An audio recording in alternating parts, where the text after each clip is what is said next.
Sahabat Kompas.com, banyak orang menganggap bahwa vonis kanker merupakan tiket menuju kematian. Namun, kanker bukanlah akhir dari segalanya. Dengan pengobatan yang tepat dan keinginan untuk sembuh, beberapa penyintas kanker justru bisa hidup sehat hingga dinyatakan bebas dari kanker. Harapan sembuh itulah yang membuat Nur Zakiyah, penyintas kanker serviks dan kelenjar getah bening ini tetap semangat melakukan pengobatan hingga turut serta mengedukasi masyarakat di peringatan Hari Ulang Tahun ke-20 Cancer Information and Support Center atau CISC pada tanggal 7 Mei 2023 kemarin. Enggan menyerah, ibu 3 anak sekaligus dokter umum ini membagikan kisahnya melawan kanker dalam video berikut ini. Nama saya Ibu Zakiyah. Saya sakit kanker serviks dan kanker kelenjar getah bening leher. Saya kena kanker serviks bulan Mei tahun 2021 sampai sekarang masih sakit. Perdarahan pada vagina merupakan pemicu awal mula Nur Zakiyah terdeteksi kanker serviks. Kepada media, Nur Zakiyah mengaku bahwa saat pertama kali terdeteksi kanker, ia merasa dunianya seakan runtuh. Rasanya gelap. Saya sedih banget.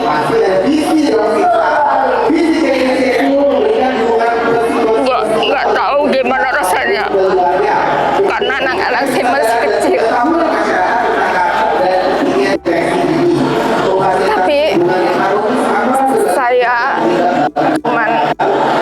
karena anak-anak nangis, saya cuma bilang, ya udah berdoa aja dan Bunda akan berusaha sampai bisa sembuh kembali.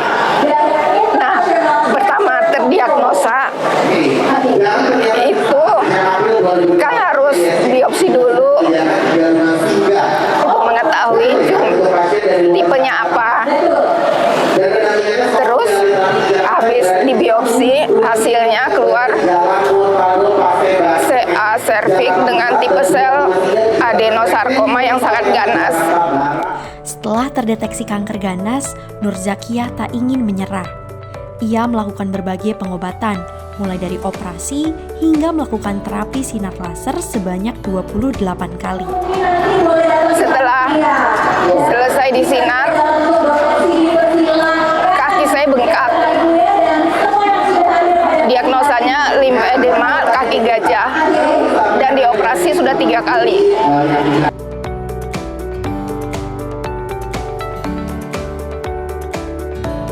Menurut saya iya, emang waktu terdiagnosa semua orang juga akan down. Rasanya dunia mau kiamat.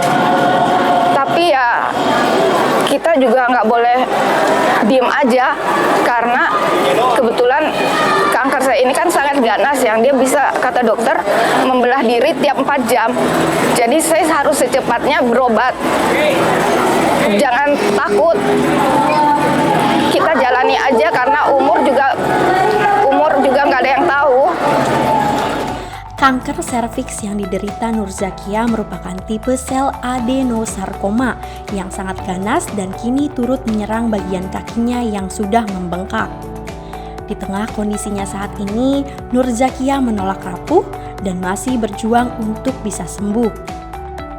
Tak hanya Nur Zakiyah, Winiarti Pratiwi, seorang penyintas kanker endometrium yang saat ini sudah sehat dan menjabat sebagai koordinator CISC, juga membagikan pengalamannya melewati masa-masa sulit saat pengobatan kanker. Menurutnya, kunci utama kesembuhan pada kanker adalah semangat untuk sembuh dan konsisten untuk melakukan tahapan pengobatan hingga akhir. Winiati juga menuturkan pentingnya peran komunitas untuk membuat penyintas kanker agar bisa tetap tumbuh dan saling memberi informasi seputar pengobatan kanker. Ya, nama saya Ibu Winiati Pratiwi. Saya penyintas kanker endometrium itu kanker kandungan stadium 3C2. Saat ini keadaannya terkontrol. Artinya saya mengikuti regulasi rumah sakit, memeriksakan diri setiap per 1 tahun. Jadi dari 1 bulan, 4 bulan, 6 bulan, per tahun sampai per 2 tahun. Saya profesi saya kan advokat. Jadi waktu terdiagnosa kanker itu posisi saya sudah mapan ya, baik dari segi karir dan lainnya. Nah begitu, itu langsung kayak terjun bebas tanpa batas. Dan akhirnya saya memutuskan untuk waktu itu kepengen saya membunuh diri saya sendiri. Karena ngebayangin prosesnya begitu mengerikan. Terus saya diajak edukasi di CISC. Di situ saya baru tahu bahwa yang namanya kanker itu bukan the end of the world. Jadi saya menjalani kemo, saya berani menjalani operasi, kemo, radiasi cukup lama. Terus saya bergabung di sini, diagnosa dokter waktu itu saya 6 bulan usianya. Jadi saya udah beli tanah makam, udah beli peti mati, karena saya Nasrani ya, udah mempersiapkan semuanya.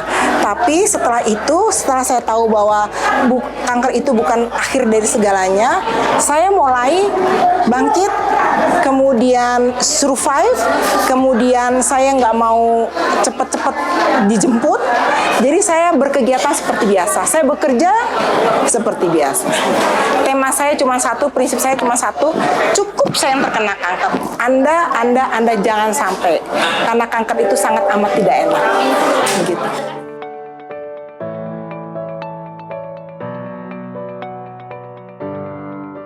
Jadi memang di CISC itu ada pasien navigasi, jadi orang yang baru berobat, kalau dia dengar dari luar serem-serem itu dikuatkan, regulasinya dikasih tahu, dan itu baru CISC yang melakukan itu di rumah sakit itu satu. Terus yang kedua, dia harus masuk komunitas kita, karena apa? Dengan masuk komunitas dia bisa bertemu dengan teman-temannya yang bahkan ada yang 100 plus 90 kali kemo, itu kuat loh. Ada yang 2 bulan memang takdir ya, itu kan memang dari Gusti Allah ya. Tapi ada juga yang survive sampai 42 tahun hidup bersama kanker dan tetap kerja, tetap aktif. Kalau sekarang udah tua, udah pensiun. Jadi bukan akhir dari segalanya, itu betul. Berpikir positif, kalau perlu CISC itu membantu pemerintah loh, dengan cara saya mengedukasi, karena dari pemerintah edukasi itu minim. Tapi setelah saya diedukasi, saya baru ngerti, oh kanker memang tidak bisa sembuh, tapi bisa dicegah. Terus kalau yang kita yang sudah terdampak kanker itu hidup sehat, gitu, berpikir sehat. Jadi kita survive. Banyak yang udah stadium 3B payudara itu bisa sampai 40 sekian tahun, 44 tahun bahkan.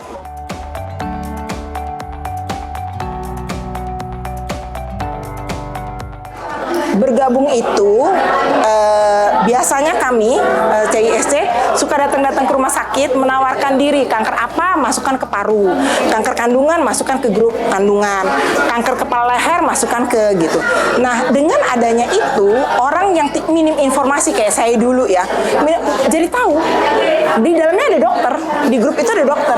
Kalau kita lagi misalnya, dok saya muntah sampai sekian, akan dikasih penjelasan cara bagaimana mengatasinya. Jadi memang support group di dalam WhatsApp group itu sangat amat penting, sama pentingnya dengan edukasi.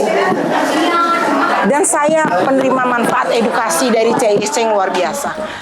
Kanker merupakan penyakit yang dapat menyerang semua orang.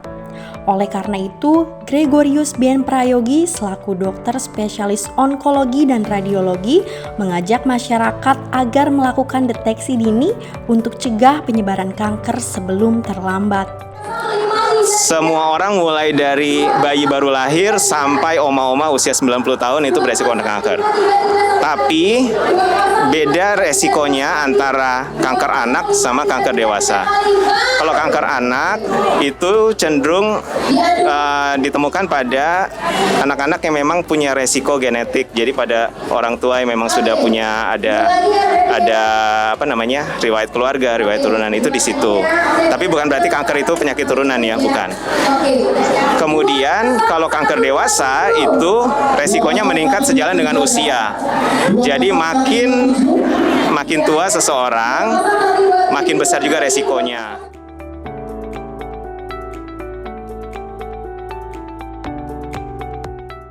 Iya, banyak sekali terminologinya, tapi kita ikutin aja dari Kementerian Kesehatan.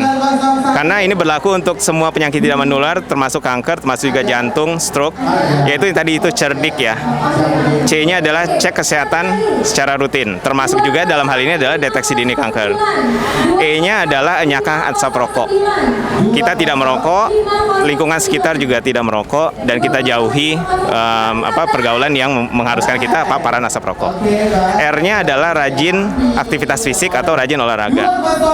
Nggak harus olahraga yang benar-benar level tinggi, asal ada aktivitas fisik itu sudah lebih baik daripada tidak aktivitas fisik. Kemudian tadi sampai R ya, D-nya adalah diet seimbang. Kita tahu diet yang tinggi lemak intinya adalah diet-diet yang bikin kita kegemukan itu adalah meningkatkan resiko kita kena kanker. Ada banyak jenis kanker yang terkaitkan dengan kegemukan. Jadi itu lebih ke arah cegah obesitas sebetulnya, tapi gampangnya diet seimbang. I ada istirahat cukup, dan K itu kelola stres. Kalau kita ikutin dari 6 prinsip ini, kita udah beberapa langkah lebih maju dibandingkan saat kita sekarang nggak melakukan itu semua. Memang ada tambahan lain, vaksinasi, kemudian konseling genetik. Hal-hal tadi adalah untuk populasi-populasi khusus. Untuk orang-orang yang tadi kita cerita lebih tinggi resikonya, perlu ada pendekatan lebih tinggi. Paling itu mungkin.